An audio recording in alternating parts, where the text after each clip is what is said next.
Fresh Morning. Fresh Morning. Sur les 104.5 Urban FM, la station Urban, on est avec Monsieur Césac. Monsieur Césac, bonjour. Bonjour à vous. Alors aujourd'hui, c'est quoi notre thème? Oui, aujourd'hui nous allons parler du pouvoir de la parole. Le pouvoir de la parole. Oui. Alors, ça dénote quoi exactement? On sait déjà que nous les Africains, on est des traditions orales, non? Donc Oui. La parole a toujours eu une grande place dans nos sociétés. Tu seras ce que tu proclameras. Ouais, pourquoi aujourd'hui on s'intéresse à ce pouvoir? Oui, parce qu'effectivement, vous voyez, avec tout ce que vous avez, la façon dont vous avez introduit cette émission, avec tout ce qui a été dit concernant la parole, on voit déjà que la parole a une place très importante.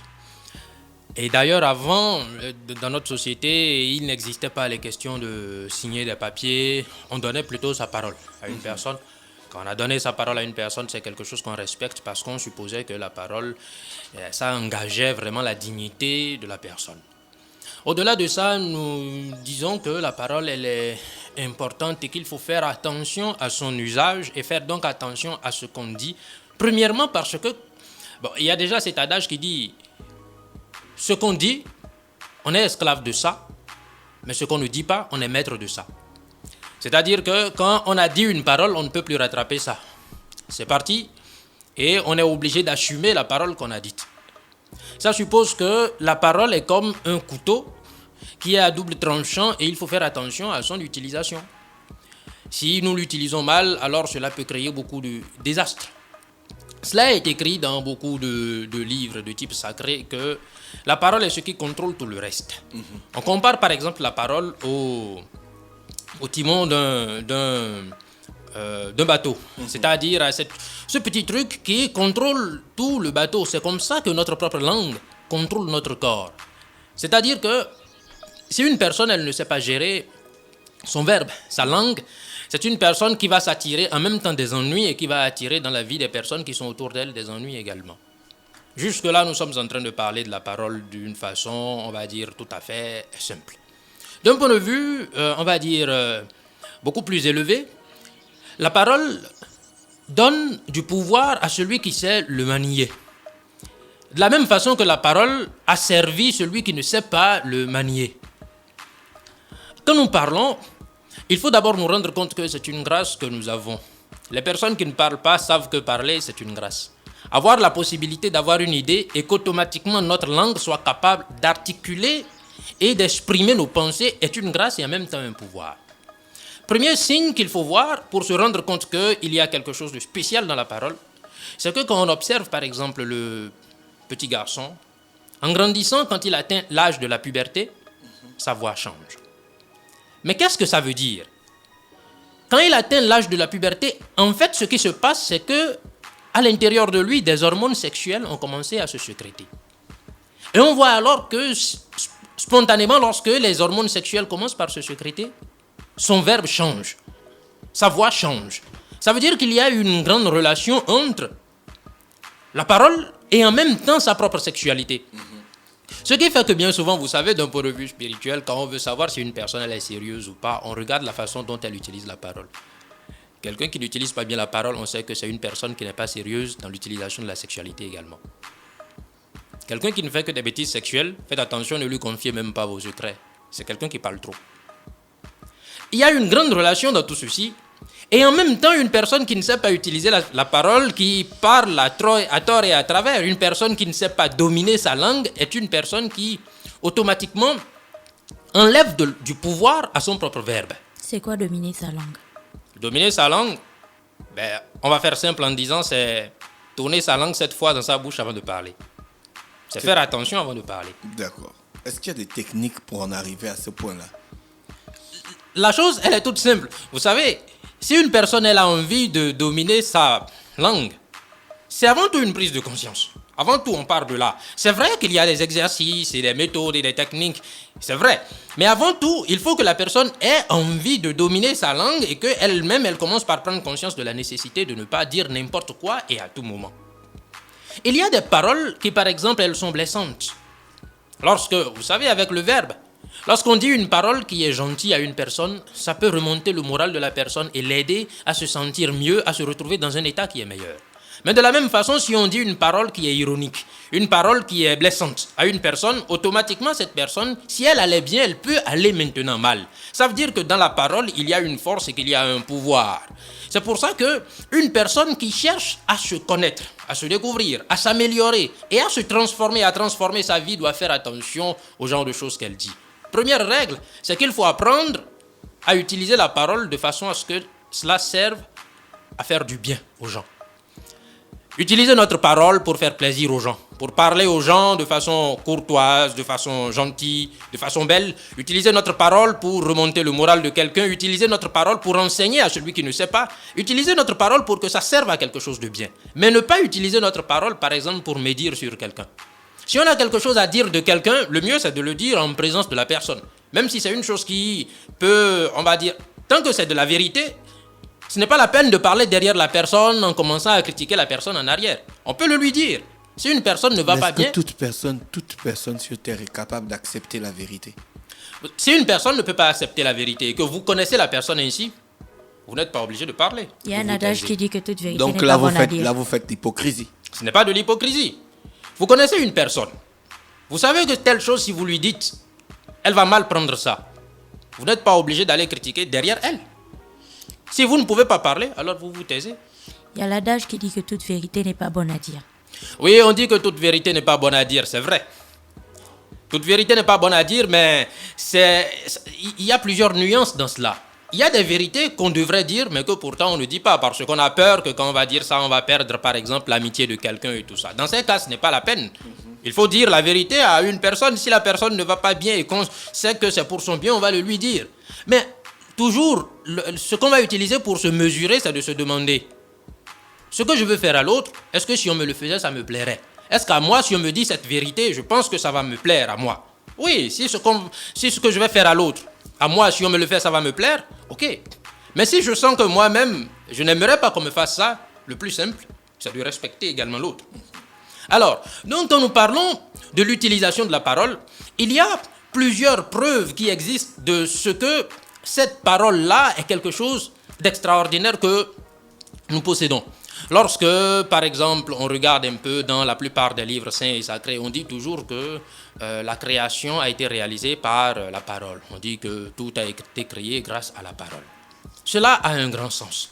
C'est pour ça d'ailleurs qu'il existe dans la nature des mots, des sons spéciaux qui servent par exemple à dominer la nature. Qu'est-ce que ça veut dire? On peut agir sur un animal au moyen d'un son par exemple, d'une parole. C'est comme par exemple un âne. Un âne, quand on veut le diriger et qu'il ne veut pas aller là où on veut qu'il aille, parce qu'on sait qu'un âne c'est très difficile à contrôler, il y a par exemple des sons qu'on peut prononcer et automatiquement l'âne, il commence par devenir sage, par écouter. Il y a par exemple un serpent qui est dans un endroit, il y a par exemple un certain son qu'on peut produire et le serpent, il va tout simplement s'en aller ou tout simplement il va se calmer et il ne va plus être agressif. Il y a ce genre de choses qui existent dans la nature, mais d'où est-ce que tout ça, ça vient? Ça vient tout simplement du fait que la parole en elle-même a un pouvoir. Elle tient ce pouvoir-là de quoi? Elle tient ce pouvoir. Le pouvoir de la parole repose en réalité, et ça peut étonner beaucoup de l'entendre, ça repose dans la sexualité. Je répète. Hein?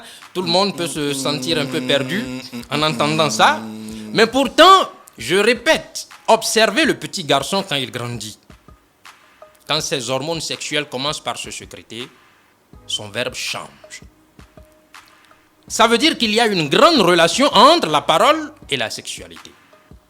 En fait, la parole et la sexualité sont deux bouts de la même chose. C'est-à-dire, cette même chose, c'est l'organe créateur. Le sexe sert à créer, mais la parole sert à créer également. La parole est créatrice. La parole sert à réaliser des créations physiques comme spirituelles. La parole peut créer un état d'être. Pour l'instant, nous, c'est le sens dans lequel on peut l'utiliser. Mais si seulement on donnait à notre verbe un pouvoir qui est supérieur, grâce à cette parole, on peut réaliser beaucoup de choses. Vous voyez, tout le monde n'a pas le même type de pouvoir dans le verbe. Et ça, comment peut-on le constater? On peut le constater au travers, par exemple, si on veut parler un peu spiritualité. C'est-à-dire, une personne, elle dit quelque chose. Elle fait une prière, une bénédiction. Sa bénédiction peut ne pas avoir vraiment beaucoup d'effet. Mais une autre personne peut faire la même bénédiction, mais sa bénédiction va avoir beaucoup d'effet. Comme une personne, elle peut passer tout son temps à maudire quelqu'un, mais ça ne va rien faire. De la même façon qu'une autre personne vous dit une petite parole, et ça va vraiment agir sérieusement dans la vie de la personne à qui on dit ça. Ça dépend du pouvoir que la personne qui parle a dans sa parole ou a dans son verbe. Et tout ceci, ça dépend de la façon, une nouvelle fois, je le répète, ça dépend de la façon dont celui qui parle gère sa sexualité. Ce n'est pas pour rien, vous voyez, ce n'est pas pour rien que il y a tout un ensemble de choses qui rentrent dans le domaine de la connaissance de soi. Se connaître, comprendre ce que c'est que la nature, aller vers les énigmes de la nature, les déchiffrer, tout cela, ça a sa propre façon de fonctionner. Parce qu'il y a des règles tout à fait naturelles. Ce qui se passe aujourd'hui, c'est que l'homme, il est ignorant. Il ne sait pas ce qu'il perd en faisant du désordre avec son verbe. En mentant, il ne sait pas. Quand nous mentons, c'est un moyen spécial pour enlever du pouvoir à notre parole, à notre verbe. Quand par exemple, on médit sur quelqu'un, on parle mal de quelqu'un, et nous, c'est notre habitude. Et d'ailleurs, aujourd'hui, ça, c'est une habitude qu'on a tous. Quand deux personnes se retrouvent à parler, ils parlent bien et ils sont contents quand ils sont en train de critiquer une troisième personne. C'est toujours comme ça. Vous allez dans un bureau où les gens, ils sont là, c'est sûr, là, quand on est là, on parle toujours de quelqu'un qui n'est pas là. Et quand la personne arrive, on se tait. Toutes ces habitudes sont des habitudes qui, petit à petit, détruisent tout le pouvoir que notre verbe peut avoir. C'est important d'en prendre conscience. Nous ne sommes bien sûr pas sur cette émission dans le but de faire une critique d'une personne ou d'une autre. Mais on a envie de passer des messages, que chacun puisse se rendre compte de l'importance de son verbe. C'est un grand pouvoir qui a été déposé chez l'être humain. Un jour, on a envie de bénir son enfant, de lui souhaiter de bonnes choses. La nouvelle année arrive, beaucoup de personnes vont faire des vœux de santé, de tout ça. Mais ça ne servira à rien si votre verbe n'a pas de pouvoir. Vous-même, quand vous allez faire votre propre prière, il faut qu'il y ait du pouvoir dans votre verbe. Mais ce pouvoir, il faut le chercher au travers de certaines habitudes qu'on commence par prendre. Et dans la plupart des cas, il faut changer les mauvaises habitudes qu'on a actuellement avec notre verbe. J'imagine que pour beaucoup de personnes, ça peut sembler déconcertant d'entendre tout ce qu'on est en train de dire, mais pourtant, il suffit de s'observer. Quand vous passez une journée où vous parlez moins, vous êtes plus observateur, intériorisé. D'un point de vue énergétique, vous êtes plus rempli. Mais quand vous passez une journée où vous avez été dans un désordre total dans la parole, à la fin, vous êtes fatigué et vous ne gardez pas assez d'énergie. Alors bien sûr, il y a quelque chose qui est lié à la parole. Et nous devons tous faire attention à l'usage même de notre parole et que notre parole ne serve pas à faire du mal, à blesser, à sortir seulement des mots qui sont de type ironique, mais plutôt que notre parole, elle serve à calmer, à remonter le moral, à faire du bien à quelqu'un, à faire que quelqu'un se sente bien, à bénir, à aider, que notre parole soit quelque chose de juste, mais que notre parole ne soit pas quelque chose de faux. C'est pour ça que on a envie ce matin vraiment de nous rappeler à nous tous, de faire attention à la façon dont nous parlons. Vous voyez, même dans la rue, partout, on remarque que la chose est devenue complètement grave. Un ami qu'on voit dans la rue ou des fois, dans les taxis par exemple. Très facilement, on parle mal au taximan parce qu'on suppose que nous, on est mieux que lui et que c'est lui, il a besoin de notre argent. Et des fois, le taximan aussi, il nous parle mal parce qu'il se dit que c'est nous qui avons besoin de sa voiture. Chacun utilise le verbe d'une façon tout à fait inappropriée. Non, nous devons faire attention plutôt à utiliser notre verbe de façon juste et à l'utiliser pour seulement faire ce qui serait correct et bien.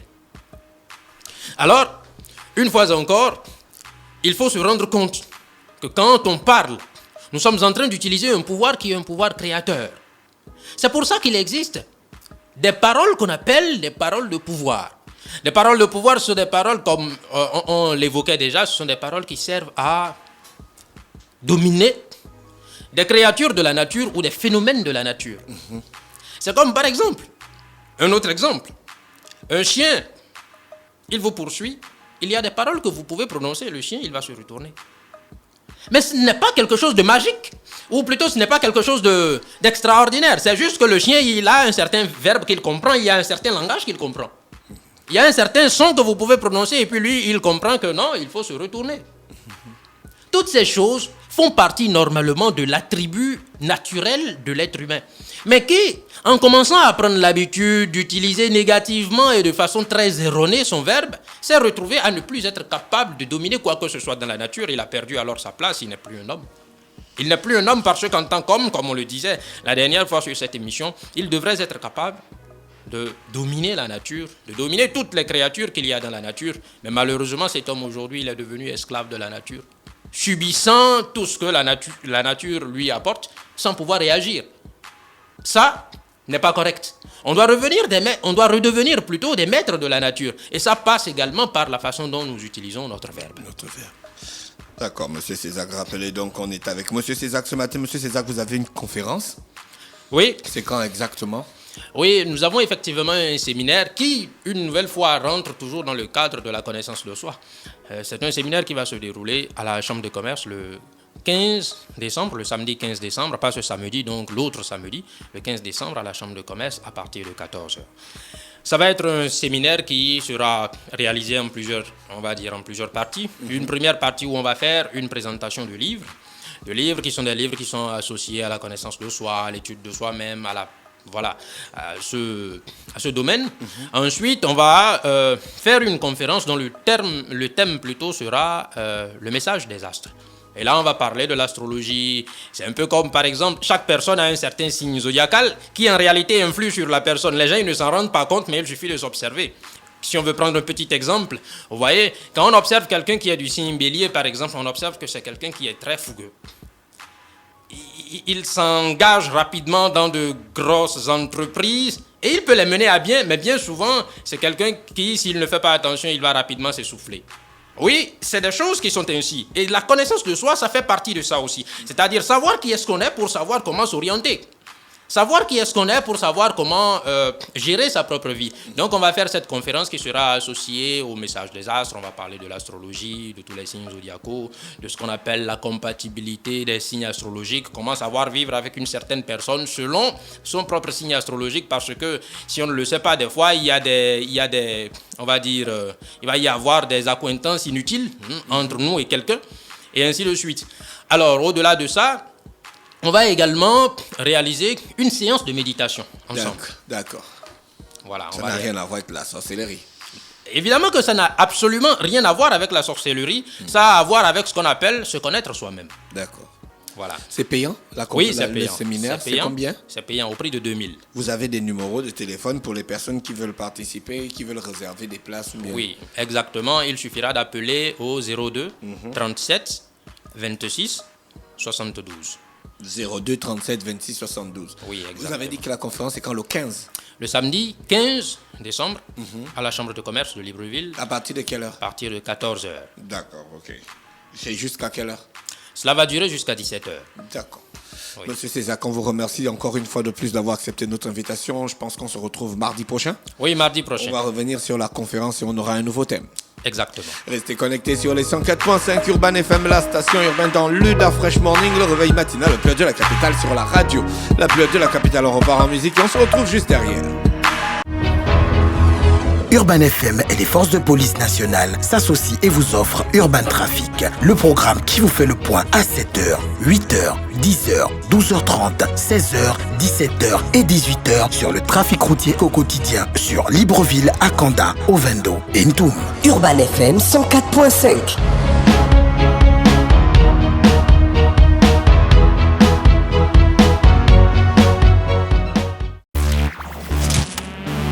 That Fresh Morning.